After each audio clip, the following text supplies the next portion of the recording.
Bueno, no sé si nos oyen. A ver. Estamos ya en... Bueno, estarán conectándose.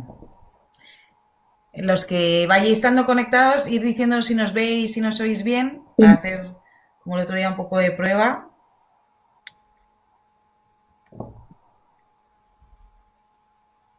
Sí, ya vamos viendo. Están subiendo la gente.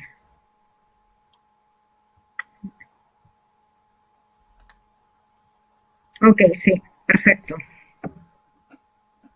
Vamos a dar un par de minutitos para que termine todo el mundo de poder conectarse y empezamos.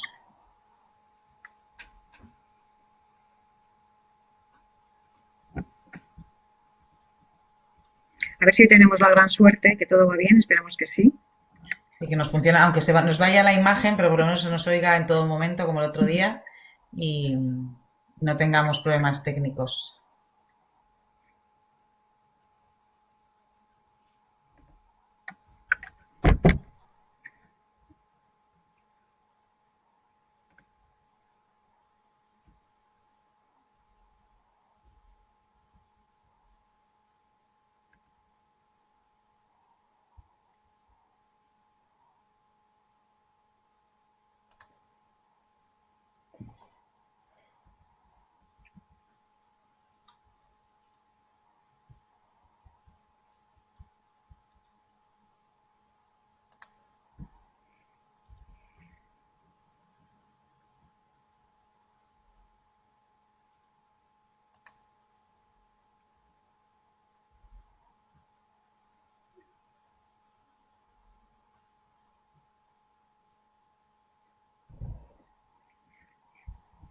Por los mensajes que estamos viendo, Laura, Sí, gente que nos quiere mucho. empezamos, ¿no? Venga. Bueno, vamos a empezar, que ya somos casi 300. Bueno, el resto que se vaya conectando a medida que vaya, bueno, que vaya pudiendo. Bueno, en primer lugar, como os dijimos el lunes pasado, muchísimas gracias a todos por estar ahí al otro lado de la pantalla. Esperemos que estéis todos bien y bueno, pues no muy hartos de estar en esta situación. La verdad es que, bueno, pues esta situación nos está haciendo, sobre todo, ahora hablábamos Begoña y yo, que van cambiando las cosas día a día. El lunes hablábamos de unas cosas y hoy probablemente la situación para muchos haya cambiado. Entonces, bueno, vamos a intentar resolveros todas las dudas que tengáis, comentar qué es lo que ha aprobado, lo que aprobó ayer el Consejo de Ministros, que se ha publicado esta mañana mediante el Real Decreto 8/2020 de 17 de marzo.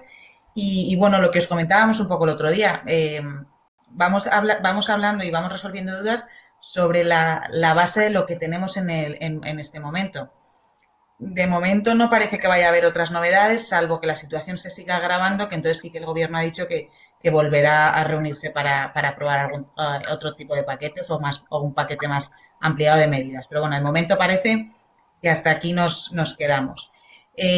Para los que no conocéis a Begoña, que yo creo que ya seréis muy pocos, Begoña nos va a hablar de toda la parte laboral que se han aprobado estas medidas de carácter extraordinario en el ámbito laboral, que se han aprobado con este Real Decreto Ley.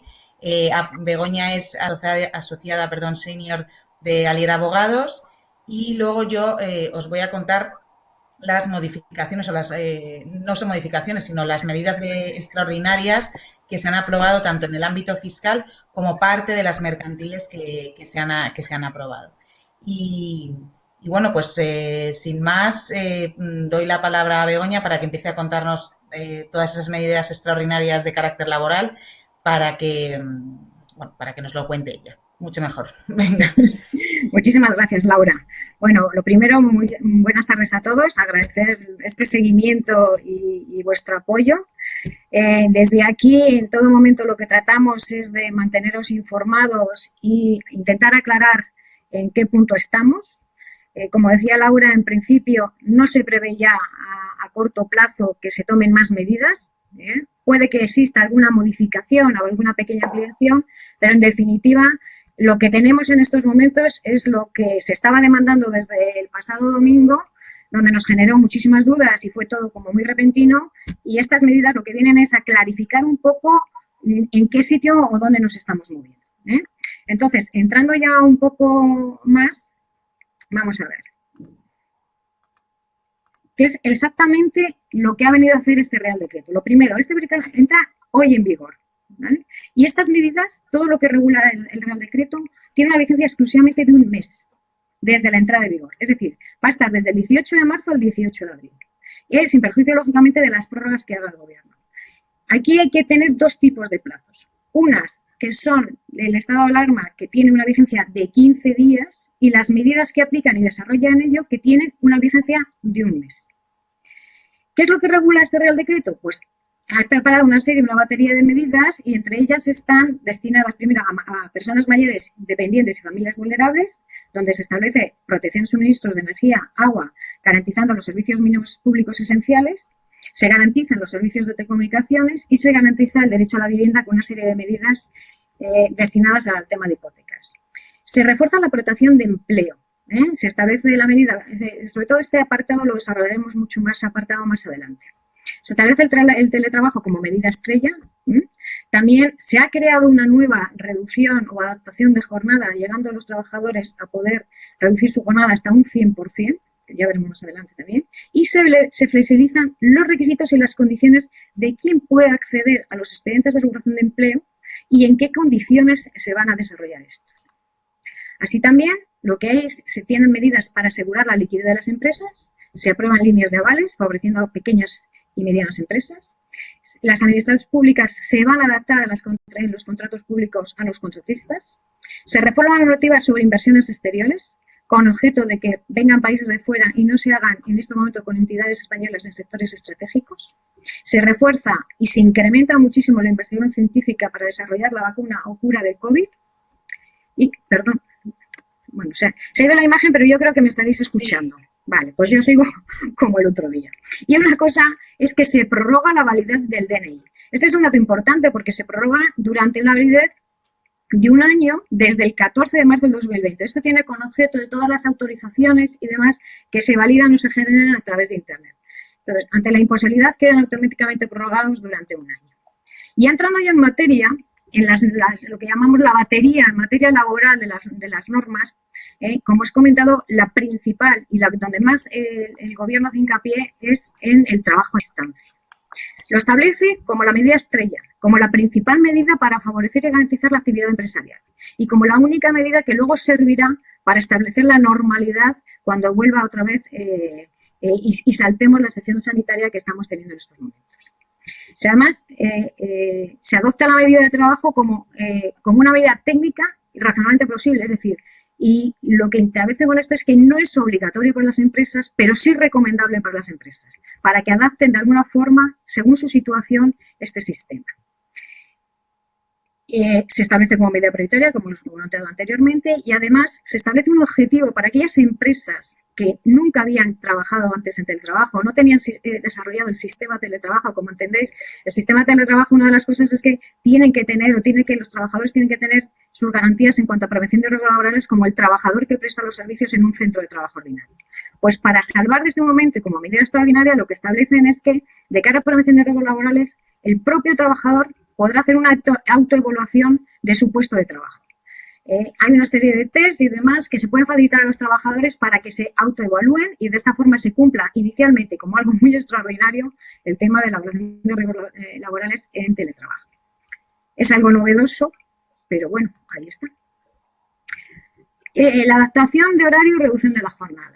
Aquí esta es una medida nueva, completamente nueva. Está destinada exclusivamente a aplicarse a trabajadores por cuenta ajena que acrediten que tienen deberes de cuidado respecto al cónyuge o pareja de hecho, así como familiares de consanguinidad hasta el segundo grado de la persona trabajadora. Aquí no entran familiares por afinidad, solamente por consanguinidad. Y tienen derecho a la adaptación y reducción de su jornada, siempre lógicamente consensuado con la empresa. ¿Qué entendemos como circunstancias excepcionales? Es decir, que el trabajador podrá solicitar en circunstancias excepcionales. Pues simplemente cuando se necesita la presencia de la persona trabajadora para atender a alguno de los familiares que hemos indicado anteriormente, por razón de edad, enfermedad o discapacidad, necesitan el cuidado personal directo, ojo, como consecuencia de la directa del COVID-19, no por cualquier otro tipo de situación, exclusivamente por el COVID-19. Y además, decreto, es decir, como se cierran los centros educativos, todo aquel personal que tenga dependencia de hijos podrá acogerse por el cierre de los centros educativos a este tipo de medidas. Y también cuando las personas que se habían encargado del cuidado y asistencia de cónyuges, familiares, etcétera, no lo puedan hacer debido al COVID-19, también podrán acogerse a este tipo de medida. ¿Cómo funciona? Esta es una medida de un derecho totalmente individual de cada trabajador. Es indistinto. Y lo que fomenta y dice el Real Decreto que hay que hacer la corresponsabilidad. Es decir, que tiene que haber un reparto de tareas a la hora de solicitar. Debe quedar justificada y razonablemente la medida a la hora de solicitarla y debe ser proporcionada también de acuerdo a las necesidades de la empresa, porque puede ocurrir además que dos trabajadores de la misma empresa, por la misma razón, pudieran solicitarlo. Habrá que coordinarse y entender quién de los dos la tiene que ejercer. Tenemos que entender que esta es una medida estrictamente de conciliación, con todo eso que implica. Los beneficios que la normativa otorga a todos los derechos de conciliación se habían parado en esta situación de reducción de jornada. La correspondencia, ¿quién concreta el horario, en qué situaciones? Siempre la persona trabajadora. Es ella la que va a determinar en qué condiciones necesita disfrutar este derecho. Y lo que se insta por la norma es que tienen que hacer todo lo posible, empresa y trabajadores, para llegar a un acuerdo. Tiene que haber un entendimiento en la medida de lo posible.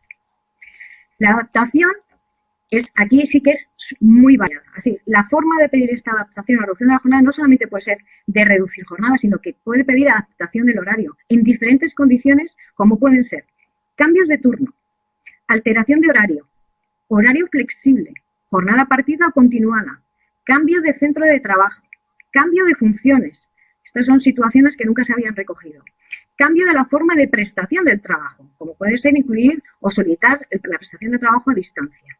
O cualquier cambio de condiciones que tuviera disponible en la empresa y que pudiera llevarse a cabo.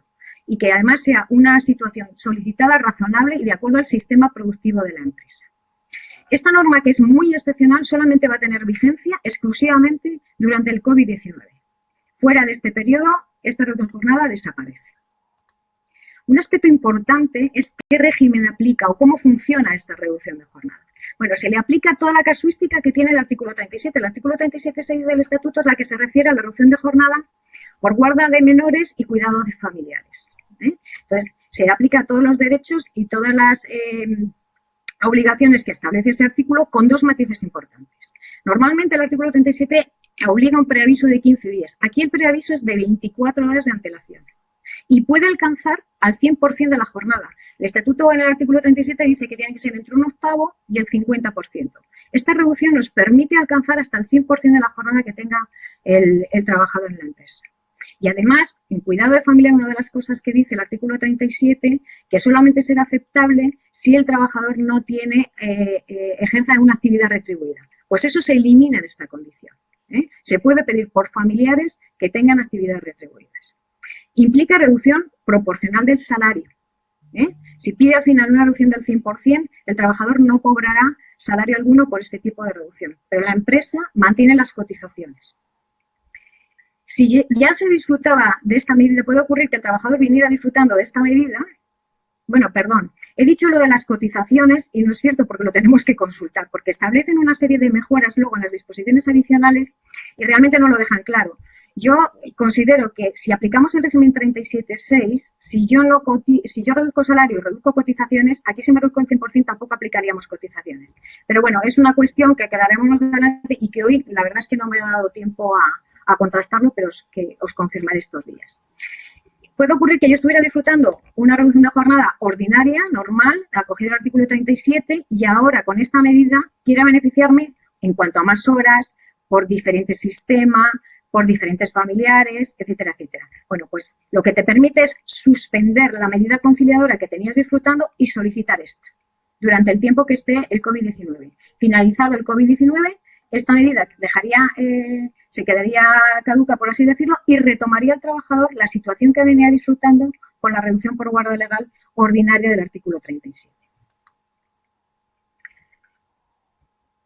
Prestaciones extraordinarias por cese de actividad autónoma. Bueno, comentaros que, lógicamente, que el trabajador reduzca su jornada no lleva a cambio ninguna prestación. Es decir, el trabajador reduce su jornada y no cobra nada.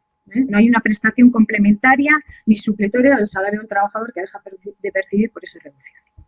Esta es la única novedad que hay respecto a los autónomos.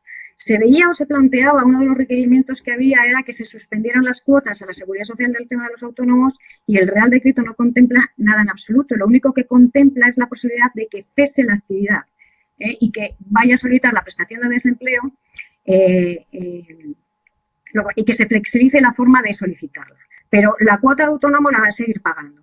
Entonces, ¿cuándo tiene derecho a solicitar este cese de actividad de los autónomos? Pues dicen que cuando su actividad ha quedado suspendida de acuerdo a todas aquellas actividades que ya regulaba el Real Decreto del estado de alarma. O cuando también, derivada de esa situación, su facturación al mes, el mes anterior que solicita el cese de actividad, se haya reducido en un 75% con el promedio de facturación del semestre anterior cuando cumpla los requisitos siguientes. Es decir, si cesa la actividad del Real Decreto de alarma, lo podría solicitar. Y si ha bajado su facturación por alguna actividad derivada de las consecuencias que ha surgido ese Real Decreto y baja su facturación en un 75%, podría solicitar el cese de actividad. Por los cauces normales. Es decir, normalmente los ceses de autónomos por cese de actividad se solicitan a través de las mutuas donde están dados de alta. ¿Cuáles son los requisitos? Estar afiliado y dado de alta en la Seguridad Social o régimen especiales de trabajadores de mar. Y hallarse al corriente de pagos de la Seguridad Social. Y en este caso hace una circunstancia, dice, si el autónomo a la hora de solicitarlo no está al corriente del pago de sus cuotas, el órgano gestor le va a requerir para que pague las cuotas en 30 días. Si el autónomo se pone al corriente de pagos en 30 días, podrá solicitar el cese de esta actividad, la prestación de esta actividad. Si no, se pone, dejará caduco su derecho y no podrá ejercer o percibir la prestación de esta situación. ¿Qué cuantía cobra? Pues el 70% de la base reguladora. Y si no hubiera tenido cotizaciones suficientes, lo que se calcula es el 70% de la base mínima establecida para la cotización en el RETA o régimen de trabajadores del mar. Duración, un mes. ¿Vale? Solamente tiene derecho en principio a la prestación de un mes, que es desde el 14 de marzo al 14 de abril. O, lógicamente, si existieran prórrogas a tantos meses, como si quedara prorrogada la medida y finalice el estado de alarma. Los periodos se van a entender todos como cotizados y no se reducen los periodos a efectos de prestación de cese de actividad que pudieran ocurrir en un futuro. Pero insisto, no se ha entrado nada en absoluto sobre las cuotas de autónomo. Entendemos que la cuota de autónomo se sigue cotizando o se sigue manteniendo. Y la misma situación ocurre o se hace extensible a los trabajadores de cooperativas. Más medidas de flexibilidad. Estas son las destinadas a los expedientes. En materia de tiempos de trabajo y suspensión y reducción de jornada, ha habido dos variaciones importantes. Una que ha afectado a los expedientes de regulación de empleo por fuerza mayor y otra a los expedientes de regulación de empleo por causas objetivas, como vamos a ver ahora mismo. ¿En qué medida ha afectado a los de fuerza mayor? Pues hasta la publicación de este Real Decreto iba por fuerza mayor absolutamente con claridad todas aquellas actividades que se habían visto afectadas directamente a consecuencia de la publicación del Real Decreto del estado de alarma. Pero este Real Decreto lo hace extensible y dice, no solamente se va a entender fuerza mayor a aquellos que tienen causa directa en ella, sino que además todas aquellas situaciones que provengan de la fuerza mayor derivada a la tomada de estas medidas. Y que la pérdida de actividad, además, debe quedar totalmente acreditada y debe implicar claramente un descenso concreto de la actividad y general de la situación de la empresa. ¿Y qué es esas actividades o qué situación? Pues tienen suspensión o cancelación de actividades. Es decir, cuando yo me veo obligado a cerrar mis instalaciones o a suspender mi actividad derivada de las actividades principales que están ya reguladas. Cuando se cierran temporalmente los locales de afluencia público. Cuando hay restricciones del transporte público y en general la movilidad de personas y las mercancías. Falta de suministros que impidan gravemente continuar con el desarrollo ordinario de la actividad. O bien situaciones urgentes o extraordinarias que se tenga que adoptar como medidas de aislamiento preventivo declaradas por las autoridades sanitarias. Este es un claro ejemplo cuando la autoridad sanitaria precinta o decide cerrar o cesar la actividad en cualquier tipo de local. Luego, aquí abre un poquito y aclara un poco más la situación de los expedientes de regulación de empleo, que en principio, antes de aplicarse esta medida, considerábamos que ya la tenía que recoger. Bueno, pues por lo menos esto ya nos da un poco de luz y claridad a la hora de llevarlos a cabo. Y además cambia el procedimiento de alguna forma. ¿de acuerdo? Dice que este procedimiento se inicia inmediatamente con la solicitud de la empresa a la que debe acompañar un informe relativo a la vinculación de la pérdida de la actividad por el COVID-19, así como toda la documentación que considere necesaria. La novedad aquí es que la empresa tiene que preparar un informe, como sea. Aquellas empresas que ya tienen regulada claramente la actividad, que queda totalmente clausurada, no tiene problema. Con presentar impuestos de actividades económicas, escritura y describir un poquito la actividad que se dedica no van a tener. Pero aquellas que vienen derivadas por la consecuencia de los cierres, ahí tienen que poner un informe. Y lo que no dice la norma es cómo. Ahí tendremos que acreditar con prueba todo lo que consideremos que justifique y que avale y que no genere problema para desconfiar sobre la fuerza mayor del centro de trabajo, de la empresa. Se debe comunicar la solicitud también a los trabajadores y trasladar el informe y la solicitud a la representación de los trabajadores.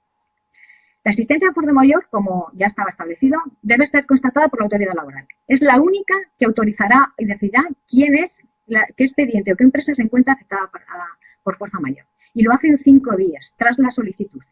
Este plazo no ha cambiado, es el mismo que teníamos en estos días de atrás. Y la fecha de efecto surte desde el momento que cause la fuerza mayor o la empresa solicite la fecha indicada. Esto va acompañado de un informe. La propia Inspección de Trabajo levantará un informe en plazo máximo que nunca será superior a 5 días, evaluando o sopesando si realmente se recoge la causa de fuerza mayor. Informe que se ha requerido por la autoridad laboral en el caso que lo considere. Y esto es el mismo procedimiento, lo tienen para el caso de cooperativas. Luego, aquí la novedad en los procedimientos de regulación de empleo por fuerza mayor es que nos amplían un poquito las causas a las que se pueden acoger en este tipo de expedientes. La novedad, la exoneración de pago de cuotas a la Seguridad Social. Esto solamente tiene lugar en los expedientes por fuerza mayor. Si aplicamos expedientes por causas objetivas, no aplicará ninguna causa de exoneración de pago de cuotas a la Seguridad Social. Esta exoneración se va a aplicar con independencia del número de trabajadores, se aplica dependiendo del número de trabajadores que tenga la empresa. Es decir, si la empresa tiene menos de 50 trabajadores, la exoneración será del 100%. Y si la empresa tiene más de 50 trabajadores, será del 75%. El umbral de trabajadores, o cómo se va a medir el número de trabajadores, es el número de trabajadores que tenga la empresa a 29 de febrero del 2020. ¿Cómo se solicita esta exoneración de cuotas? La tiene que solicitar la empresa. No sabemos todavía cómo será, pero es una previa comunicación que se tiene que hacer a la Tesorería General de la Seguridad Social, indicando y adjuntando la solicitud de autorización de fuerza mayor con la indicación de qué personal y en qué condiciones están regulados. Entendemos que si las cosas van bien, el expediente de solicitud, una vez aprobado, si existe coordinación, se hace directamente, la autoridad laboral comunica al Servicio Público de Empleo y a la vez comunicará a la Seguridad Social. Y esa será la comunicación suficiente sin tener que hacerlo al empresario. Pero inicialmente no se sabe, la Tesorería General regulará o establecerá las normas que considere necesarias para la aplicación de esta medida. ¿Qué modificación ocurre en los eso en cuanto a los ERTEs por fuerza mayor?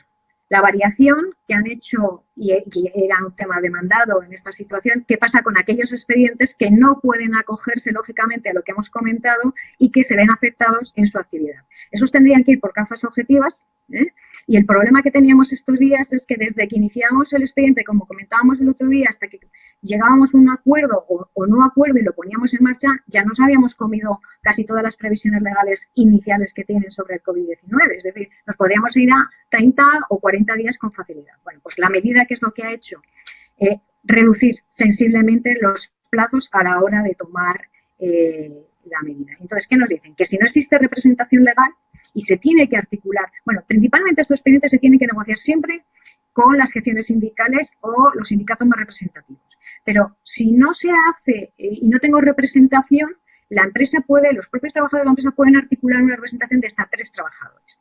Aquí te dicen que ese plazo es de 5 días. Aquí es donde ha habido el primer recorte. Los plazos estaban entre 7 y 15 días. Ahora estamos hablando que de 15 días, si no tengo representación, me voy a un plazo improrrogable de 5 días. El periodo de consultas también se ve reducido sensiblemente. Los periodos de consultas hasta hoy eran de 15 días y ahora nos vamos al plazo máximo de 7 días. Y el informe de la autoridad laboral se debe emitir en el plazo también máximo de 7 días. Es decir, que hemos pasado de una medida que antes de este Real Decreto podía durar cerca de 40 días, entre 7 y 15 días, sí, y lógicamente plazos que se pueden acortar si contamos lógicamente con una confianza con la plantilla y lógicamente con la representación de los trabajadores a la hora de negociarlo. Inconveniente que tienen estos expedientes, la cantidad de documentación que mueven, ¿vale? Eso sí que no ha sido modificado. El resto tenemos que estar a normativa. Y estos expedientes por causas objetivas, hombre, aquí a lo mejor se flexibiliza un poquito por las causas que tenemos, pero lo cierto es que la documentación que mueven estos expedientes respecto al ERTE es muchísimo más. Y la forma de acreditar la causa objetiva pues tiene unos requisitos que tenemos que cumplir, que eso nos han entrado y eso no ha cambiado. Así que la única diferencia de estos expedientes respecto a cómo por decirlo así, nos acostamos ayer, es que gracias a Dios han cambiado sensiblemente los plazos y nos permite más flexibilidad a la hora de recurrir a esta medida. Que además, si no necesita autorizar, si ya llega a un acuerdo con la representación de trabajadores o con los propios trabajadores, la puedo poner en marcha en cualquier momento sin necesidad de la autorización administrativa que sí es exigida en los expedientes de fuerza mayor. Luego, otra de las variaciones importantes es la prestación de desempleo. No os he entrado a establecer cómo se va a solicitar o cómo se va a coordinar la prestación de desempleo, que eso irá de acuerdo a cada comunidad autónoma con los servicios públicos de empleo. Pero una de las novedades importantes es que van a tener derecho a cobrar la prestación de desempleo mientras estén regulados, tanto si es expediente de regulación de empleo por causa de fuerza mayor como si es expediente por causas objetivas. Los trabajadores que se vean afectados durante este periodo van a tener derecho a la prestación de desempleo. Si además de tener derecho a desempleo, se va a entender como este periodo como no consumido, de cara a prestaciones futuras. La base reguladora no hay variación, se va a calcular en principio con los 180 últimos días cotizados, si has estado en la misma empresa. Y si no, aquel trabajador que no tenga periodo cotizado, lo que se va a coger es los periodos que haya estado y que hayan ocasionado con este contrato el origen de esta suspensión. No periodos anteriores, sino la base reguladora que tenía que ha originado la causa de la suspensión en la empresa en la que ha originado la causa de la suspensión. La duración, lo que no es la suspensión. ¿De acuerdo? Y en los fijos discontinuos hace una variación, porque hasta hoy teníamos dudas si incluir dentro de los fijos discontinuos en estos expedientes o cómo computarlos o qué hacíamos. Bueno, a la lectura de esto y lo que yo he podido comprobar esta mañana, vamos a ver, si lo que van a comprobar es que aquí no vale todo, es decir, si yo tengo fijos discontinuos que tendría que llamar en octubre y ahora no están cobrando el paro, no los puedo meter ahora, porque lo que se va a ver es los antecedentes de los llamamientos que tenían los fijos discontinuos a la hora de acreditar si tienen derecho a las prestaciones de desempleo y las ventajas que pueda dar este expediente de regulación de empleo. Tanto para los fijos discontinuos como los periodos fijos, para los periódicos que decimos nosotros los fijos periódicos que se repiten en fechas ciertas, que son indefinidos a tiempo parcial. Y lo mismo afecta, es decir, aquí no va a haber plazo a la hora, es decir, no hay una limitación a la hora de solicitarlo. Debido a los problemas que hay y el acceso que hay, las administraciones y productos y temas telemáticos, lo que hay es que no va a haber plazo o se va a interrumpir el plazo de los famosos 15 días que tienen los trabajadores para solicitar la prestación. Y lo mismo va a ocurrir para el tema de los subsidios.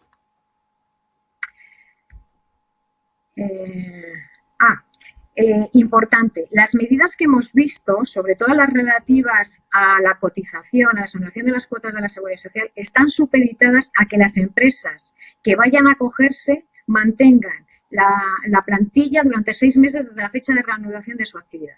Esto ya lo comentábamos, que lo normal es que cuando las empresas apliquen o la administración da bonificaciones siempre se supedita al mantenimiento de la plantilla. En este caso, han sido más laxos y en vez de poner lo que habitualmente ponen, que es 1 año, lo han reducido a 6 meses.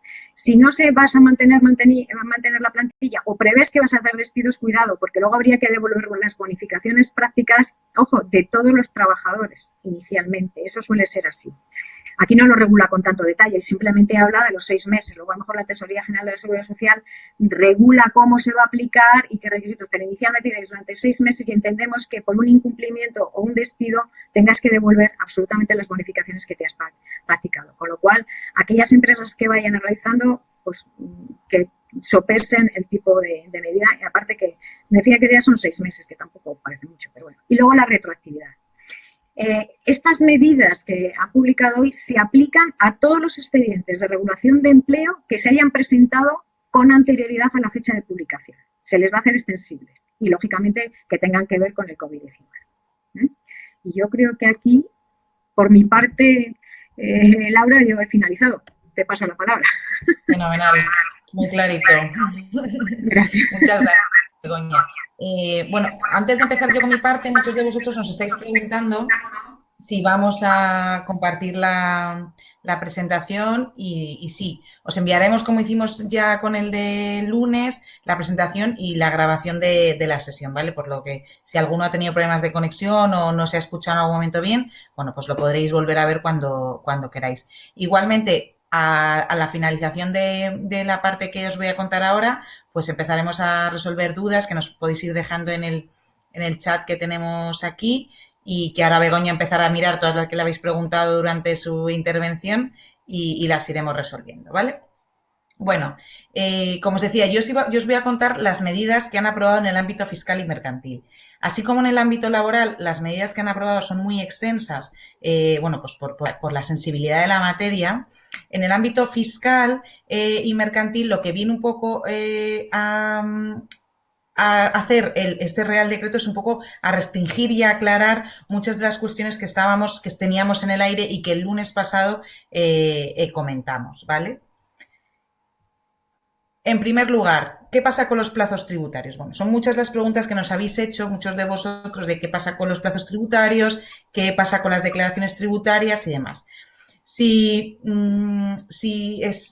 recordáis, el lunes hablábamos de que se había suspendido el Real Decreto que estableció o que determinó el estado de alarma, suspendía todos los plazos administrativos y cualquier tipo de plazo relacionado con el sector público. Bueno, pues en el día de hoy, además del Real Decreto 8/2020, que es el que estamos comentando ahora mismo de las medidas extraordinarias, se ha aprobado también un Real Decreto específico que modifica ese Real Decreto que declara el estado de alarma y que hace una matización muy importante respecto de los plazos tributarios, diciendo que esa suspensión de plazos administrativos no afecta a los plazos tributarios, de forma que siguen en la misma situación y que no afecta esa suspensión a los plazos tributarios que teníamos abiertos o que se van a generar durante el tiempo en el que estamos en el estado de alarma. Como consecuencia de ello, bueno, pues el Real Decreto Ley 8/2020, este sí, de medidas excepcionales, lo que nos ha hecho es flexibilizar un poco esos plazos. Entendiendo que estamos en una situación extraordinaria, nos ha flexibilizado los plazos. No se quedan suspendidos, pero sí que ahora vamos a ver que se amplían y se flexibilizan esos plazos, sobre todo para el cumplimiento de requerimientos, de plazos de pago y demás. Las obligaciones tributarias, importante, siguen estando en los mismos plazos que teníamos hace unas semanas antes de que se decretara el estado de alarma. Es decir, las obligaciones que hay que presentar en marzo respecto de febrero hay que presentarlas en los días que siempre las hemos presentado, hay que seguir presentando la información al suministro inmediato de información y en el mes de abril presentaremos los IVAs, las retenciones en los plazos normales como si no estuviéramos en una situación de estado de alarma. Eso es importante que todos lo tengamos en cuenta, ¿vale? ¿Qué es lo que hace este Real Decreto? Bueno, determina y diferencia aquellas notificaciones o aquellos actos que se hayan notificado previamente a la entrada en vigor del Real Decreto, es decir, a día de hoy. Todos aquellos que se han notificado estos días previos, incluso que estuvieran vivos durante el tiempo, o sea, que tuvieran plazo vivo a partir de que se decretó el estado de alarma, pues se amplía el plazo para su contestación hasta el 30 de abril, ¿vale? ¿Qué tipo de obligaciones son? Bueno, pues sobre todo pago de liquidaciones en periodo voluntario y en providencia de premios. Si alguno de vosotros tenéis cualquier tipo de liquidación derivada de algún acuerdo de liquidación, pues su plazo de pago se pospone hasta el 30 de abril. Todos aquellos vencimientos de plazos de fracciones y de aplazamientos, ahora estamos hoy es día 18, el día 20 se producía un vencimiento de los aplazamientos que podáis tener solicitados. Bueno, pues se pospone el pago de los mismos hasta el día 30 de abril. Igual que el plazo para subastas de adjudicaciones de bienes, para atender lo que os decía, requerimientos, diligencias de embargo, que el otro día, el lunes pasado, comentábamos que uno de vosotros nos preguntaba qué hacemos con las diligencias de embargo, pues se pospone su contestación hasta el 30 de abril, así como cualquier tipo de solicitud de información que nos haga la agencia tributaria, ¿vale? Lo mismo pasa con los plazos de alegaciones. Si tenemos cualquiera de las notificaciones que hemos recibido que estuvieran vivas o que hemos recibido en este plazo hasta el día de hoy, durante el estado de alarma, vamos a poder contestar esas alegaciones hasta el día 30 de abril. E igualmente no se van a ejecutar ningún tipo de garantía sobre bienes inmuebles durante este periodo, el 18 de marzo al 30 de abril. Por lo tanto, el otro día varios de vosotros me preguntabais, ¿qué hago? ¿Abro notificaciones? ¿No? Y yo os decía, bueno, pues de forma cautelar yo las iría abriendo. Pues ahora sí que sí, os digo que hay que abrirlas. Hay que abrirlas para ver en qué situación estamos y si las que hemos tenido y todavía no se os han notificado, no han pasado esos 10 días de plazo, pues abrirlas a partir de hoy para tener, ahora veremos, el plazo ampliado. No, las que se hayan abierto antes o ya estuvieran vivas tendrán hasta el día 30 de abril, ¿vale? Como os decía, todas aquellas que se comuniquen desde el día de hoy, 18 de marzo, hasta la fecha en que se finalice este estado de alarma, tendremos que se amplían su fecha de contestación hasta el 20 de mayo, salvo que el plazo que nos otorgue la propia notificación sea mayor. Es decir, si yo tengo, por lo que sea, cuento el plazo y en vez de hasta el 20 de mayo, el plazo que me da la notificación es el 25 de mayo, pues va a prevalecer ese 25 de mayo. Es decir, de los dos que tengamos, el más extenso. Igual, para el mismo tipo de situaciones, ¿vale? Pago de deudas en periodo voluntario o en providencia de premio, los aplazamientos y fraccionamientos que tengamos vivos y que hayamos solicitado, todo aquello relacionado con subastas de adjudicaciones de bienes, los plazos para atender los requerimientos, diligencias de embargo y cualquier tipo de solicitud o de información que nos haya efectuado la agencia tributaria y formular alegaciones. Muchos me preguntaréis, bueno, ¿y cómo lo hacemos? Porque ahora mismo, como sabéis, las oficinas de la agencia tributaria están completamente cerradas. Bueno, la sede telemática de la agencia tributaria sigue funcionando con normalidad. A través de la misma podemos presentar cualquier tipo de solicitud y de contestación y presentar cualquier tipo de información, con lo cual ahora mismo más que nunca los trámites sí que tienen que hacerse de forma telemática.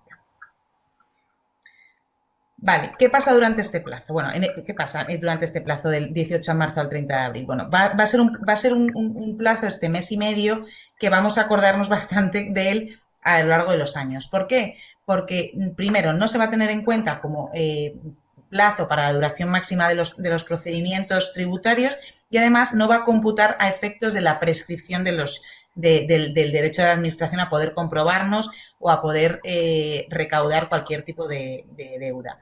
¿Qué es la prescripción? Bueno, recordar que la prescripción, normalmente la prescripción tributaria son 4 años, es decir, desde que yo presento una liquidación, la agencia tributaria tiene 4 años para poder verificar si eso es correcto o no y poder hacerme cualquier tipo de procedimiento tributario. Bueno, pues esta fecha, del 18 de marzo al 30 de abril, no va a computar para ese plazo de prescripción, con lo cual habrá muchas solicitudes y muchos procedimientos que no tengan 4 años, que tengan 4 años más este mes y medio que tendremos que tener en cuenta. Por eso os decía que nos vamos a acordar de él pasado mucho tiempo.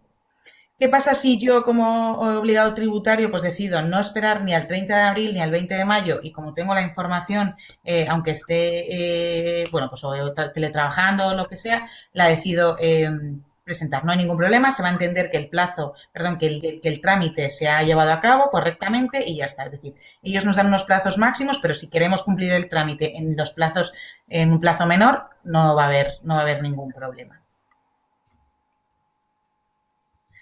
Vale, ¿qué pasa con las interposiciones de recursos y reclamaciones económico-administrativas? Es decir, si tenemos un acto el cual únicamente podemos recurrir vía recurso de reposición o reclamación económico-administrativa, que como recordaréis o como os recuerdo, nos dan siempre un plazo de un mes a contar desde la fecha de la notificación, bueno, pues en principio nos dice que entre el 18 de marzo y el 30 de abril no se va a iniciar en ningún caso el cómputo del plazo para interponer recursos o reclamaciones administrativas, sino que se empezará a contar a partir del 30 de abril. ¿Vale? Es decir, todo aquello que recibamos en este tiempo, el plazo para presentar ese recurso empezará a partir del 30 de abril.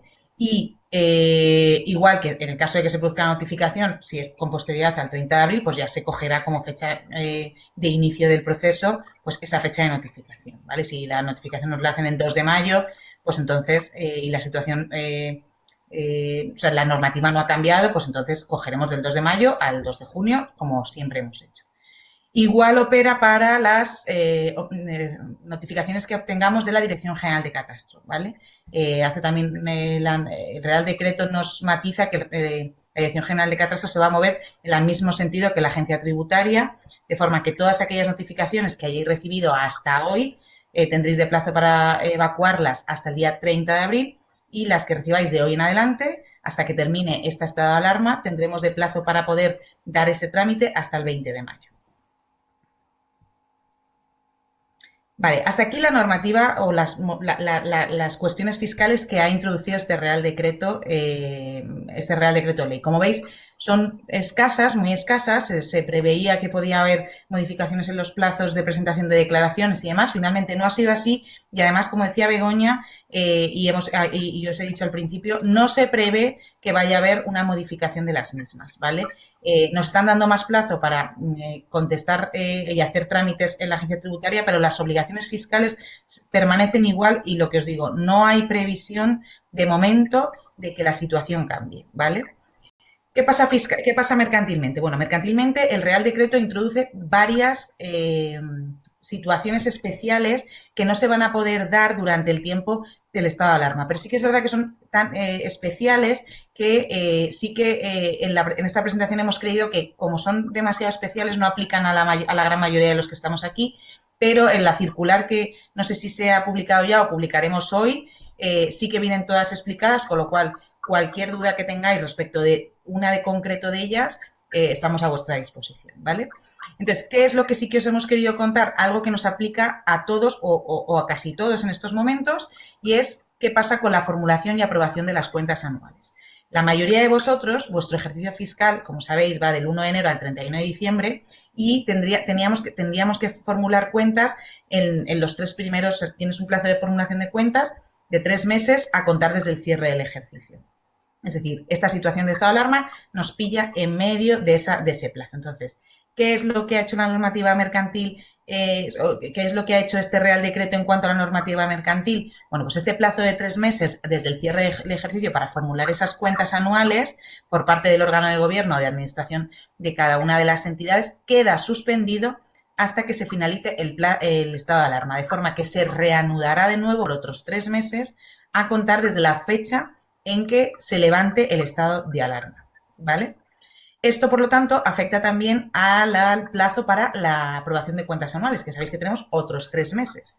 De forma que se va también a trasladar en el tiempo esos otros 3 meses que tenemos para la aprobación de cuentas anuales. De forma que si, en el mejor de los casos, esta situación de estado de alarma acaba a finales de marzo, nos iríamos a septiembre, ¿vale? Para llevar a cabo la aprobación de cuentas anuales. Muchos me preguntaréis ahora, bueno, entonces, ¿qué pasa con el impuesto de sociedades? Bueno, pues ahí tenemos un problema de interpretación en cuanto a que la norma tributaria en ningún momento habla para el plazo del impuesto de sociedades de que se deba atender al plazo de formulación o aprobación de cuentas anuales, sino de lo que habla es que debe presentarse los 25 días siguientes a los 6 meses posteriores al cierre del ejercicio. Con lo cual, probablemente este año tengamos que presentar el impuesto de sociedades antes de haber incluso aprobado las cuentas anuales. Una cosa un poco excepcional, veremos a ver si esto no cambia, pero tal y como está ahora redactado, creemos que va a ser así. Otra cosa es que luego nos cambien el paso. ¿Qué pasa si yo ya he formulado cuentas y además estoy obligado a llevar a cabo auditoría contable por parte de externos? Bueno, pues tenemos que ese plazo para llevar a cabo la auditoría se prorroga 2 meses desde que termine el estado de alarma. Si en el caso de que yo hubiera convocado ya la Junta General para la celebración en una fecha donde ya estuviera vigente el estado de alarma, es decir, hay muchas sociedades que se estaban formulando cuentas en estos días, el órgano de administración va a poder modificar esa convocatoria o anularla mediante anuncio publicado 48 horas antes, el planteado en el chat. Y bueno, pues Begoña, si quieres empiezas tú y yo voy viendo las que me puedan afectar a mí. Claro, sí. Gracias por tu exposición. que me ha permitido mientras ir viendo las consultas que nos trasladaban y que, bueno, voy a ir respondiendo en la medida de intentar aglutinarlas un poco por contexto y demás para no ser repetirme demasiado. Bueno, vamos a ver. El tema de la exoneración de cuotas a la Seguridad Social. Yo creo que al exponerlo me he expresado mal porque he utilizado una palabra que no es adecuada y creo que he hablado de bonificación cuando lo que tengo que hablar es de exoneración. En la documentación sí habla de exoneración y yo al expresarme me he expresado mal. Vamos a ver, lo que ocurre no es una bonificación, es exonerar de las cuotas a la Seguridad Social. Es decir, que durante ese periodo la empresa se exima de pagar la cuota a la Seguridad Social. Y que además eso esté condicionado a un mantenimiento de plantilla. ¿Cómo computamos la plantilla? Muchos me trasladáis qué pasa con los contratos temporales, en fin. Aquí lo que establecen es que el número de trabajadores que estén de alta a 29 de febrero. Luego, yo, sin más desarrollo de esta circunstancia, que yo creo que tiene que tener desarrollo un poco de aplicación por la tesorería, pero si no aplica nada más, si tenemos que computar los trabajadores que están de alta a 29 de febrero, ahí tiene que estar todo el personal de plantilla. Todo el personal de plantilla que aparece en el código de cuenta de cotización, pues el que corresponda, ¿vale? Y ahí, desgraciada o afortunadamente, entran los temporales y las posibles extinciones que tengamos que hacer estos días en periodo de prueba. Es decir, esto ha sido una pequeña limitación que nos dan o que nos privan a la hora de aplicar este tipo de exoneración. ¿Por qué?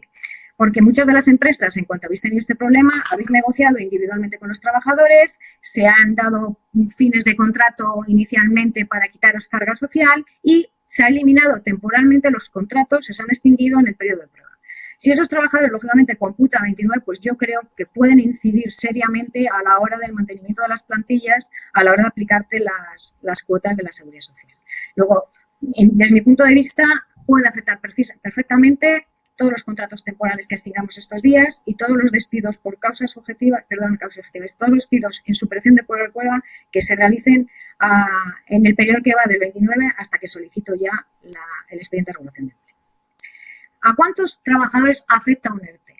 Un ERTE se moviliza o se hace desde que tengo un trabajador hasta que tengo 700. Es decir, y la única diferencia es la vía que tengo que optar para ver, un segundito. Vamos a ver, la vía que tengo que optar es si tiene que ser por fuerza mayor o si tiene que ser por causas objetivas. Pero lo cierto es que es una medida que me tiene que afectar con independencia del procedimiento, lo tengo que seguir si tengo un trabajador o tengo 300.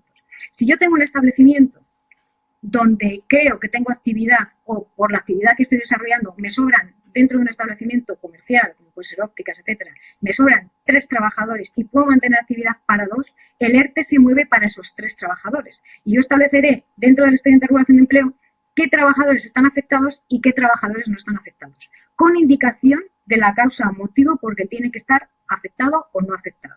Bueno, eso es importante y esa información se facilita en la pequeña memoria o informe que tienen que ir acompañados estos expedientes.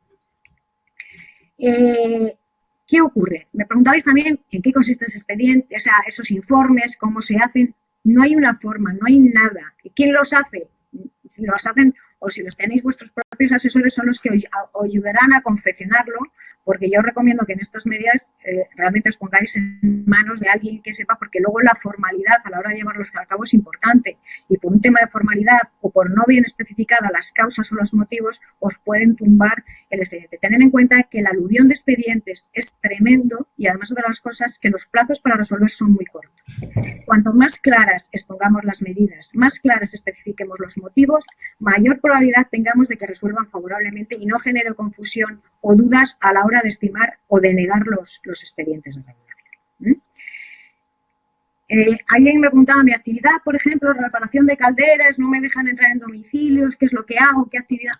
Pues mira, es que la línea en estos casos es muy fina, es decir, para considerar si es fuerza mayor o no es fuerza mayor. ¿De acuerdo? Para acreditar si esto fuera fuerza mayor, habría que determinar muy bien cómo estaba, porque te vas a causas objetivas rápidamente. Es decir, lo que te baja es la actividad porque no puedes llevarla a cabo. Entonces, la línea en este tipo de situaciones es muy fina. Entonces, habrá que acreditar muy bien a quién me dedico, a quién va mi producto, qué es lo que pasa. Es decir, porque una cosa es que a mí me cierre el establecimiento y yo no pueda prestar servicio, y otra cosa es que baje la demanda porque no tenga clientes, pero mi servicio está en activo, porque si eso ocurre, yo considero que eso debe ir por causas objetivas y no debería ir por fuerza mayor. El problema, otra de las cosas que me trasladáis es presentar a la vez los dos expedientes, el de causas objetivas y el de fuerza mayor, y si no cae uno, pues cae otro. Cuidado, porque es que las solicitudes se presentan en el mismo organismo. Es decir, si yo presento una fuerza mayor y a los 3 días presento la de causas objetivas, lo que puede ocurrir es que en algún caso me desestimen o me hagan una, o que me anulen la una porque no tiene sentido. Es decir, si yo tengo fuerza mayor, voy por fuerza mayor, y tengo causa objetiva, voy por causa objetiva. Lo que puedo es internamente a lo mejor generando o aumentando lo que es ganando tiempo a los plazos, pero como los plazos los han acortado, creo que lo más prudente sería esperar a tener la resolución, si echan uno de fuerza mayor, a ver qué es lo que pasa, a ir luego al de causas objetivas, pero no tramitaría o no movería los dos a la vez. Es mi opinión, estrictamente personal. Las bajas de IT comentábamos el otro día que deben estar dentro de los expedientes.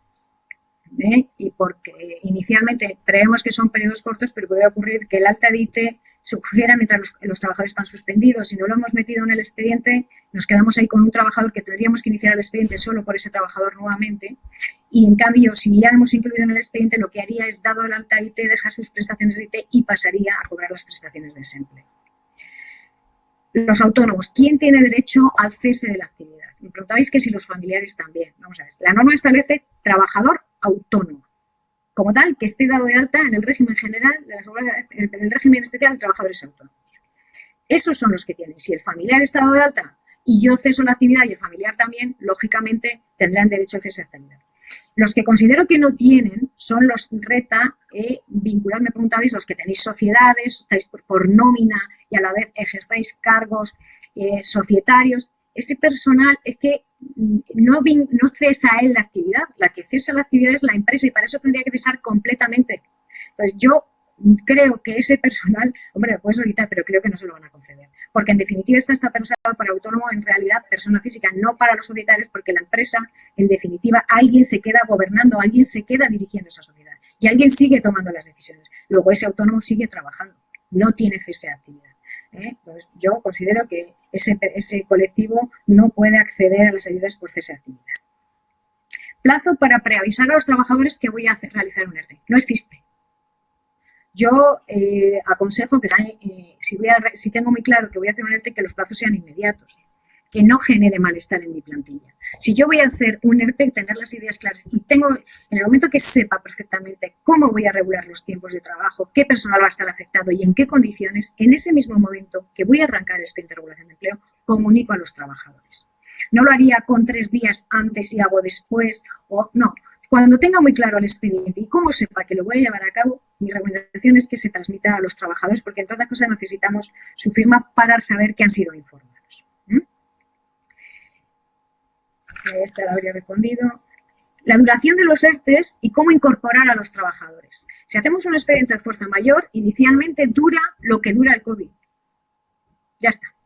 Y como mucho, se suele, o lo que estamos solicitando es que además no solamente dure mientras estuve la medida, sino en las prórrogas sucesivas que el gobierno establezca, para no tener que estar haciendo expedientes sucesivos. Yo considero que ahí la autoridad laboral nos va a dar la razón, porque si cada prórroga metemos un expediente y ya están colapsados, imaginaros la que se puede liar.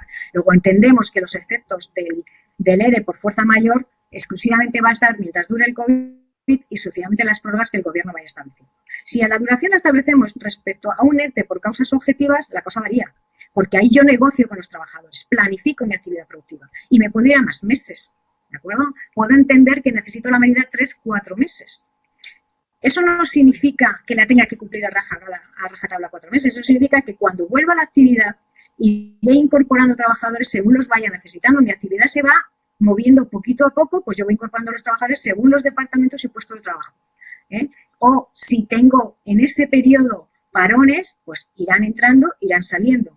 Normalmente se establecen calendarios, pero cuando uno negocia plazos un poquito más largos, la condición es que luego la incorporación al puesto de trabajo sea en cualquier momento. Tener en cuenta, como os comenté el otro día, que los trabajadores suspendidos están a disposición de la empresa. Están cobrando una prestación de desempleo, pero son trabajadores de la empresa. Perdón, se me había ido la imagen. Bueno. ¿Cómo solicitan los trabajadores el paro? Pues mirad,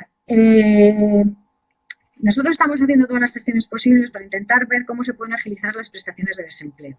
Lo que está claro es que no se puede solicitar prestación de paro presencial. Tiene que ser todo por vía de firmas digitales, todo de vía telemática. Nosotros en la Comunidad de Madrid he visto o vemos la posibilidad que hay que a la vez que se vaya a solicitar el expediente de regulación de empleo, quede tramitada de alguna forma o ya se dé traslado al Servicio Público de Empleo para que gestione o ponga las solicitudes de los trabajadores de desempleo. De hecho, en las propias solicitudes lo que estamos incluyendo ya es el número de teléfono y el correo electrónico del trabajador para que se dé traslado al Servicio Público de Empleo y eso se pueda agilizar de alguna forma. Eso lo tenemos en el ámbito de la Comunidad de Madrid. Estoy convencida que el resto de comunidades autónomas irán sumando este tipo de circunstancias, porque no todos los trabajadores tienen los medios para acceder telemáticamente a solicitar su prestación de desempleo. También es cierto que lo que ha establecido este Real Decreto es que no hay plazo, que lo puedo solicitar aunque se pasen los 15 días y no haya tenido medios, ¿de acuerdo? Es decir, que tampoco lo bueno de todo esto es que entiendo que cuanto antes se solicite, antes podrá cobrarnos la prestación. Lo que tampoco sabemos es qué previsión de cuándo pueden cobrar la prestación. Tampoco. Es decir, lo iremos viendo poco a poco, pero no es un dato que podamos facilitaros ahora. Me decís que si el ERTE por fuerza mayor tiene que ser obligatorio desde el día 14. No. Si yo he tenido que cerrar mi establecimiento, pero he tenido que tener gente que trabaje pues para limpiarlo, para las nederas, para mil cosas, y ese personal ha estado prestando servicios y ese personal no ha estado regulado. Yo he tenido que estar cerrado al público, pero dentro he tenido actividad económica. He tenido actividad para dejar mi local acondicionado. Luego, la fuerza mayor la pediré en el momento que el trabajador deja de prestar servicio y así lo solicite yo a la autoridad laboral. En su defecto siempre es desde el día 14. Cuando en ese momento dejaron los trabajadores de prestar servicios, pero si mientras he continuado la actividad por lo que sea y llega un momento que me tengo que parar, pues en ese momento es cuando solicitaríamos la fecha de efectos del expediente de regulación de empleo. Me preguntabais que si tiene que afectar a otros trabajadores, ya os he comentado que no, que el ERTE, entre comillas, la empresa decide de acuerdo a sus necesidades a quién tiene que aparecer y a otro. Y luego todas las cuestiones que me trasladabais, que eran, si no tengo representación de los trabajadores y tengo los trabajadores dispersos por ahí, ¿cómo lo articulo? Pues están muy descolocalizados y yo voy a necesitar la representación para negociar. Pues mira, tienen que articular la presentación. No hay de otra, es que legalmente hay que hacerlo. ¿Cómo lo tienen que hacer? Pues hay que informarles que se pongan en contacto entre ellos y que designen un representante. Hasta máximo son 3, pero si son poquitos trabajadores, con uno, incluso hay muchas veces que hablando con uno, él se ofrece y les comunica a sus compañeros si quieren ser representantes de los trabajadores solamente para este acto. Recaba su firma y no habría de momento ningún problema. ¿Se prorrogan automáticamente los ERTEs? Los de causas objetivas no, porque tienen una duración directamente pactada y solamente se prorrogarían exactamente los de fuerza mayor. Decís, es que yo tengo un establecimiento que está funcionando, pero es que los trabajadores no quieren ir a trabajar porque dice que no tienen IPIs, no tienen garantías sanitarias y no quieren ir a trabajar. Vamos a ver, eso no es una causa de fuerza mayor. Yo no cierro un establecimiento porque mis trabajadores no quieran ir a trabajar. Para eso hay otro tipo de procedimientos. Ahora bien, si el servicio de prevención me dice que yo tengo que facilitar unos EPIs y no tengo posibilidad de conseguir esos EPIs ni esas garantías y demás, pues bueno, a lo mejor puede dificultar. Pero yo no puedo irme a fuerza mayor porque los trabajadores en sí, sin una causa acreditada y justificada, me obliguen a cesar la actividad. ¿De acuerdo? No podré ir nunca a un ERTE de fuerza mayor. ¿Qué pasa con los concesionarios, los talleres y las empresas? O empresas que, por ejemplo, me decían, es que tengo la empresa matriz que cierra y yo que soy un concesionario, que soy otra sociedad, es que me he quedado sin poder funcionar, no puedo hacer venta. Pues hombre, si la matriz cierra, esto es como dominó, yo tengo que cerrar. Ahí existe una causa, ¿de acuerdo? Y entonces se podría tramitar el expediente de regulación. Y luego otra de las últimas preguntas que cogí. ¿Qué pasa? Me decías, es que en un ERTE por causas objetivas no vale la inspección de trabajo y en el expediente por fuerza mayor sí vale la inspección de trabajo. No, la inspección de trabajo está presente en los dos procedimientos, en los dos, y en los dos emite informe.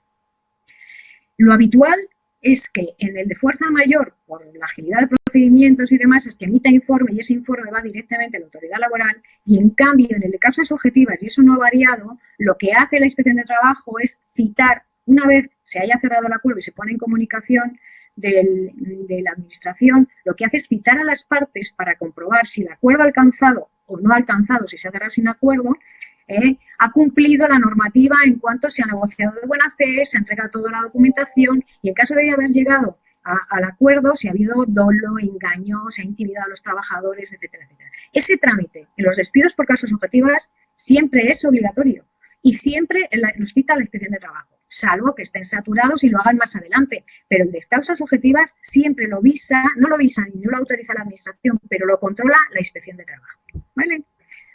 Laura, hasta aquí de momento. Vale, pues voy a responder yo alguna de las dudas que habéis planteado, sobre todo respecto del tema mercantil, de los plazos mercantiles.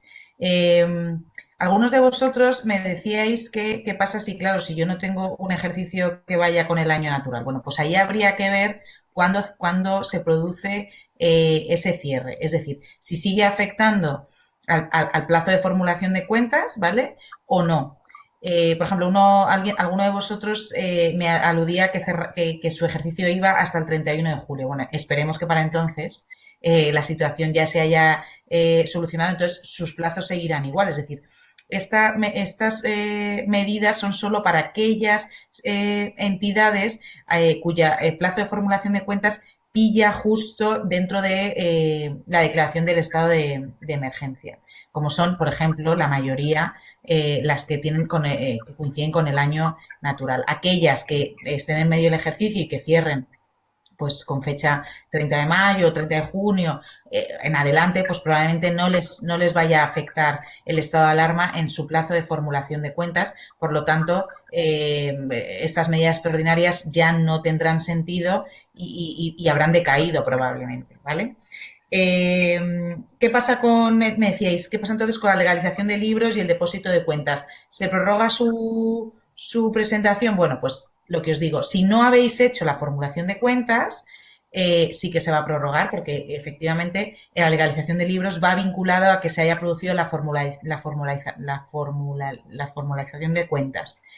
Entonces sí que se va a prorrogar hasta que efectivamente pase este estado de alarma y se vuelvan a generar esos 3 meses y ya en el cuarto mes formularemos cuentas, en los siguientes 3 meses aprobaremos las cuentas anuales y ya en el séptimo mes haremos el depósito de cuentas. Ojo importante que alguno me hablaba de, entonces se retrasa también el plazo de depósito de cuentas e impuestos de sociedades. Solo el depósito de cuentas. El impuesto de sociedades, como he dicho, de momento no. Y además, bajo la interpretación de la norma tributaria, no se retrasaría, porque no habla ni acota la presentación del impuesto de sociedades al depósito de cuentas o a la formulación, a la aprobación de las cuentas anuales, sino que es a los 6 meses, a los 25 días siguientes, a los 6 meses producidos tras el cierre del ejercicio.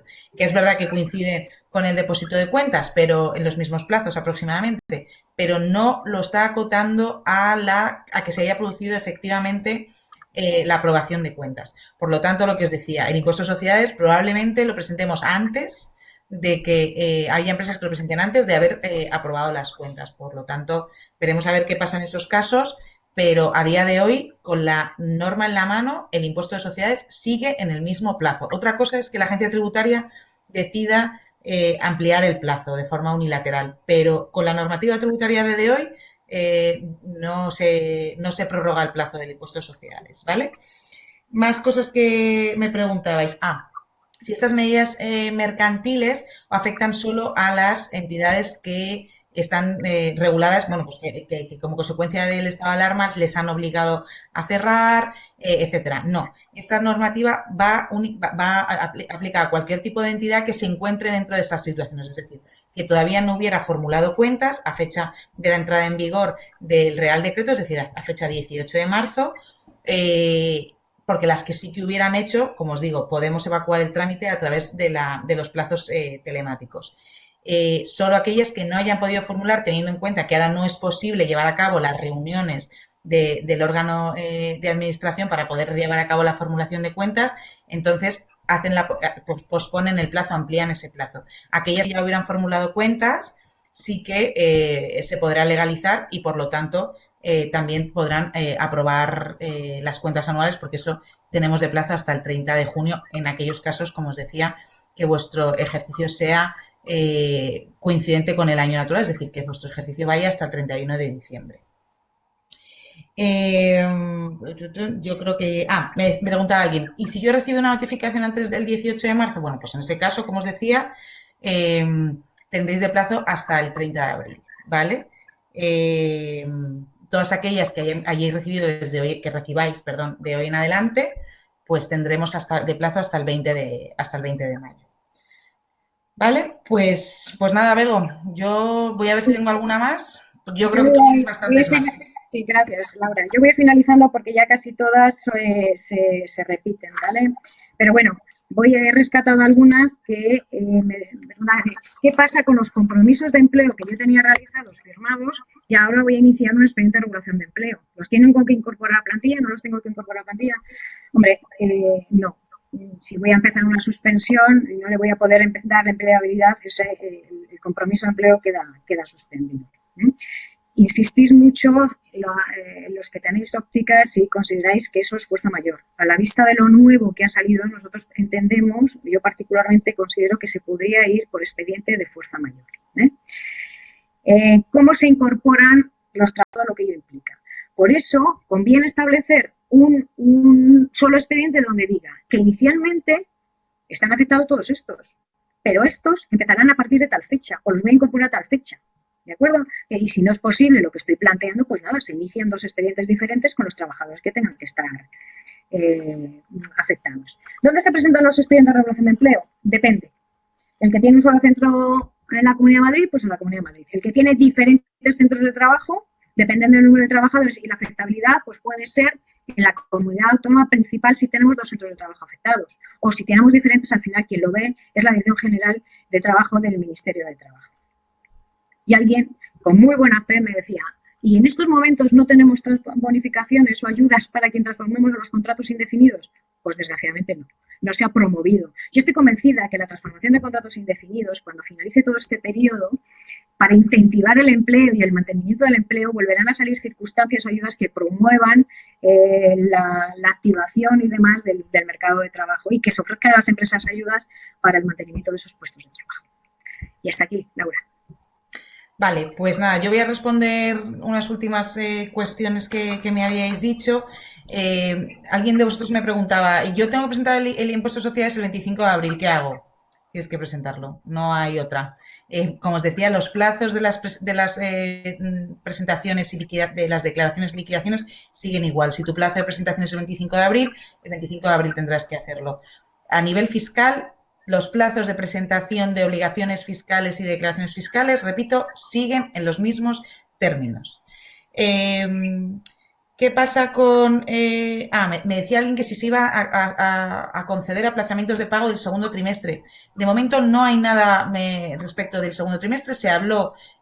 Existe, que ya hablamos el lunes, de la posibilidad de solicitar un aplazamiento de pago de los impuestos que se hayan generado desde el 13 de marzo hasta que se generen, que se tengan que presentar, desde el 13 de marzo hasta el 30 de mayo, pero para las empresas que facturen que hayan facturado menos de 6 millones en el año 2019, es decir, que no sean consideradas durante este año 2020, puedes hacer lo que yo lo solicitaría a los 6 meses y solicitaría una carta de pago a los 3 meses, ¿vale? Y los plazos de pago, estoy viendo ahora una pregunta, los plazos de pago, si no habéis solicitado aplazamiento ni nada, se tendrán que hacer en las fechas establecidas, ¿vale? Me decíais, ¿qué pasa si yo tengo una notificación de antes del 18 de marzo? Pues lo que os decía, si es una notificación que habéis recibido antes de hoy incluso antes del estado de decretarse el estado de alarma y tenéis plazo para seguir durante las semanas, pues tendréis de plazo para contestarlo hasta el 30 de abril. Vale, pues ya está. No sé si hay alguna pregunta más de últimas. Sí, y si no, bueno, claro, lo que he visto, Laura, que nos comenta en que esta última parte debe ser que se nos corta un poquillo la voz o que no hemos podido transmitir adecuadamente. Lo que es trasladarles que tranquilidad, que lo que vamos a emitir les podemos enviar, ¿no? Como hemos comentado, la grabación y un texto completo para que, con independencia, que estamos para resolver cualquier consulta. Pero por lo que estoy viendo, de hecho a ti se te ha cortado en estos momentos la imagen, debe haber interferencias a veces en el sonido, ¿eh?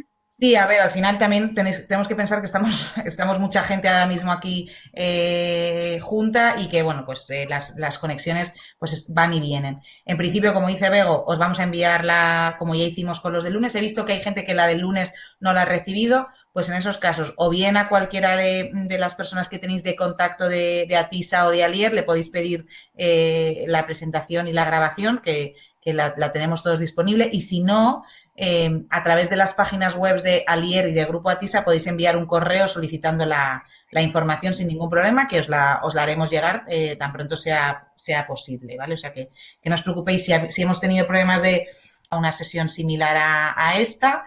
Y bueno, pues esperamos que haya sido de vuestro interés, que hayamos resuelto las dudas que teníais y que, bueno, dentro de que entendemos que para muchos de vosotros no es suficiente, pero bueno, es lo que tenemos y esperamos que os hayamos ayudado a entender un poco todas las medidas un poco. Y como ha dicho Laura, estamos a vuestra disposición por cualquiera de los canales para que nos trasladéis vuestras consultas y servicios.